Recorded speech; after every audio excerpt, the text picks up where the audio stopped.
Have you ever gotten that email or message and it really triggered you and you feel like I need to respond right away? And you do it and you feel really good. And the next day, you might read again that email or message and your response, and you're like, oh, this is a common experience to most of us. And it does help to know that emotions and thoughts, cognition, they have an interplay. And when we learn about them, the high road and the low road of cognition in the interplay with emotions, it really gives us the key of the high road to success in emotions and cognition. And in today's episode, I'm going to talk about two psychological concepts and how cognition really impact our emotions in order to really reap the benefits of this interplay between our emotions, which give us lots of clues, and our responses in order to really be successful. And why the old grandma advice, sleep on it, is really important. And how does this work? And if you don't know me, I'm Dr. Ioana Popa from Team for the Soul, and I bring together science, psychology, Christian faith, and also spiritual care in order to really bridge the languages in such a way that we can continue to grow psychologically and spiritually at our soul level, integrating with our body, mind, heart, and emotions so that we can be the best we can be in this world and continue to give and help others for the betterment of humanity.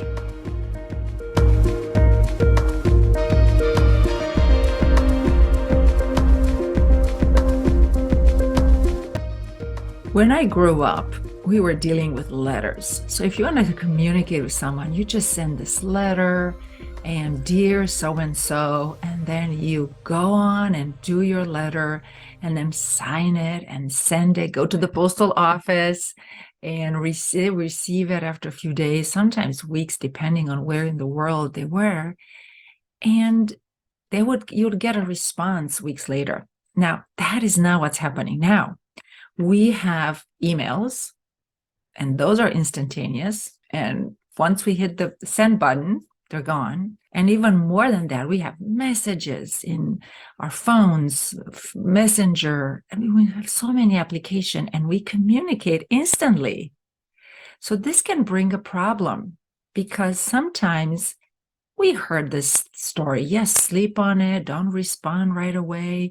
But there are several blocks. Sometimes if we don't respond right away, the list of emails is just going to keep growing, or the list of messaging, and then we might get those messages. Why are you not responding? And if we don't respond right away, sometimes we just forget. So because of it, we're becoming into a habit. Let's stay in the flow. Let's respond right away. Let's respond to emails. Respond to messages, which in theory, it's a great practice. The only problem is when our emotions get entangled and we are triggered in a certain way, and we do that all the time. If we respond right in the moment, there's an issue. And it has to do with the way we're baked in our emotions into our response and the way our cognition is working in response to these emotions. Our brain is a wonderful, wonderful part of our own being with lots of beautiful thoughts.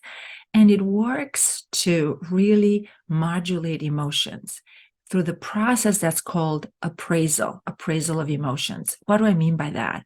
We evaluate our brain, our thoughts, evaluate what's happening internally and externally, bringing meaning and creating stories in such a way that we can adapt.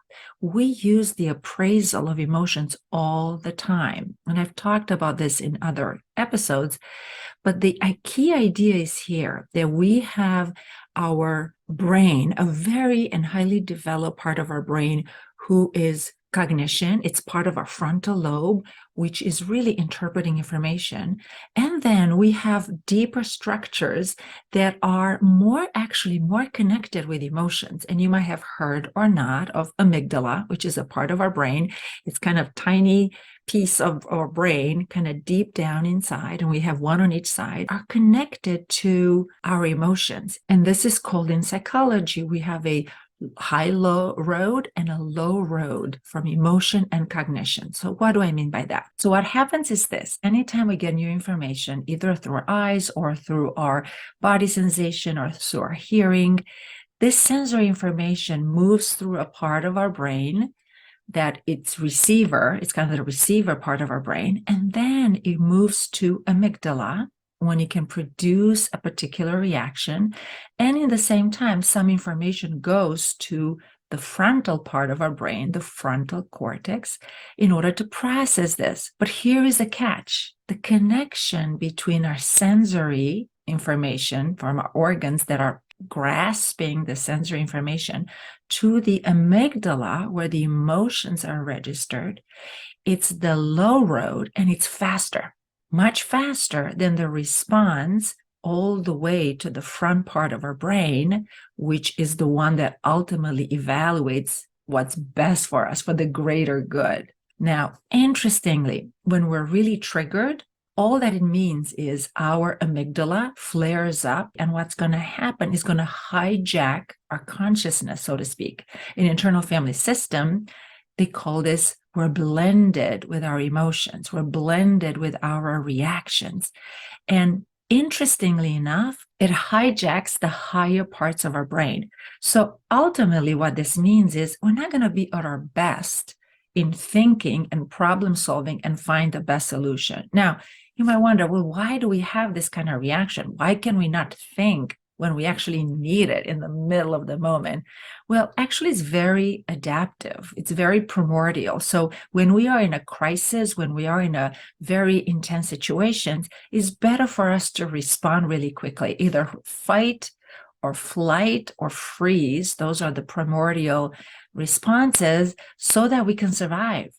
Like, forget about thinking and planning and thinking for the future. That takes longer time. That's why the pathway is much longer in our brain, because it's not towards survivor. So bottom line, when we are in a really intense emotion, it's much better to, obviously, if it's a threatening situation, we need to respond in the moment. But if it's not, we need to wait for the low road to cool down and to get our frontal lobe back online. In internal family system language, this means that we are blended with a part of us with a particular reaction, and we have to find some process. Sometimes waiting really helps, and sleeping on it, like my grandma used to say, to really allow for that unblending, unhooking from that reaction, so we can be back on our center. So I'll give you an example. I could be fine. I could be experiencing an amazing day, and then I might get an email or I might get a text, and I may be triggered. All of a sudden, I was fine a minute before, but now I'm not. And the way this works is some parts of me will get triggered, and I'll be in this low road between emotions and cognition. My frontal lobe will be hijacked, and I will not think necessarily clearly. And I actually had a situation like this maybe 10, 15 years ago. I don't remember exactly the moment, but I was really angry with a person. I was so angry and so blended with the emotion. But I had this 0.01% in my consciousness saying, you better wait on this one. Like, I really felt I had to act on it. And I just prayed to God that. And I was like, God, I know you want me to forgive this person. I just cannot. I was just very authentic. I cannot. But I trust you. You're going to help me to settle. Now, you might not be a believer hearing this, and that's okay. Just imagine your higher self. It was that kind of conversation that allowed me to just sit with my emotions. And I didn't feel bad about having an emotion, because for me, as a Christian, I remember Psalm 4, be angry and do not sin. And I knew also from the years in mental health that we don't control our emotions when they come and they go. But what we can control is our response to it. So I put that in practice. Was it easy? No. But I chose not to act on it and just wait. And that waiting helped me shift my perspective. And by next day, it wasn't like I wasn't angry and all of a sudden it was all amazing and everything was pink and I really appreciate that person. That person really wronged me. but it helped me to be unblended, to be unhooked from my reaction and be able to have a larger perspective. And at some point, by the next day, I even had this insight and was able to see the world through the other person's perspective. And that gave me a much more clearer picture. And in the same time, helped me and informed me how to respond. So, what happens on the brain level?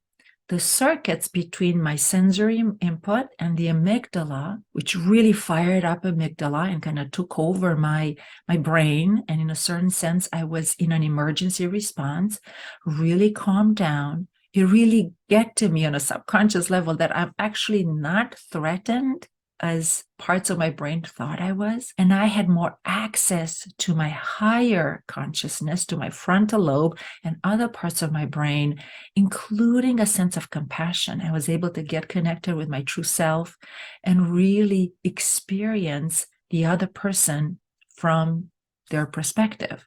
And it really helped as a Christian to really think that every person has the image of God. So no matter what the response is, there's some light, there's something inside that person, no matter how terrible the reaction might be on a behavioral level, but there's some impulse towards goodness. Now, you might agree with this or not, but at a certain level, as human beings, there's something in that humanity that it's not lost. I've seen it in all sorts of situations. There's a flicker of light in every human being. And then when we can see it from the other person's perspective, that opens the conversation. That, again, that doesn't mean that we're agreeing with that person's behavior. It doesn't mean that we don't have to take any steps, but it just helps. Again, unless there is an emergency, it helps to bring many more perspectives and have a better brain capacity to play the tape forward, think of forward situations in the future and consequences in the future. It can help us to make the best decisions. All right, so the two concepts in summary that I want to leave you with, the sense that our brain has this process of appraising, of evaluating, including our emotions and our responses. And because of the way we are wired to survive, we have a low road from emotions to our brain, which can hijack our consciousness. And in emergency, that's a great thing. But nowadays, when we're bombarded with the emails and messages, it's not always serving our purpose and helping us be successful. And we also have a high road to cognition, which takes a little longer time. And the more we can help get centered and help our emotions to calm down, the more we can think it through. And it might be that we might choose to take no action. Sometimes that's important. Sometimes we do have to take action and maybe ask for help. And sometimes we might need to sleep even more on it and find out even more solutions, depending on how complicated the situation is. And you might say, well, it's easy to say to wait and sleep. Sometimes the reaction is really intense. Exactly. And because of it, what I really love to teach is that we practice self-regulating our emotions often. Don't wait just until the emotions are really intense, because it's like going to the gym. If we haven't practiced in a while, it's going to be really tricky to sustain our effort. So we have to grow in our capacity to tolerate our emotions. And in order to allow for our emotions to cool down and shift from the low road of cognition to the high road of cognition in order to be successful in managing our emotions. So for that, the best way to do it is by using a daily regenerating template. And I teach the Renewal Blueprint, which includes checking in with our emotions 4 times a day. Why 4 times and not 3 times or 1 time? I've noticed in general that checking in with our emotions every 3 to 4 hours, it's a good stretch of time. If we go longer than that, our emotions need a little bit extra help. So checking in the morning, checking with our emotions kind of midday. Hey, how am I doing? Am I frustrated? Am I anxious? Am I sad? Am I happy? Am I joyful? checking also at the end of the workday as we kind of wrap up the chapter of our day, and also checking in also before we go to bed. And with that, when we do it 4 times a day on a daily basis, I've noticed from my professional experience and also my personal experience that I do tend to function more on an optimal level. And that renewal blueprint is really the key. Now, I invite you to type in the chat, what is your experience with emotions and this ability to kind of sleep on it or not? And I leave you with this tip. The grandma advice to sleep on it does make sense from a scientific perspective.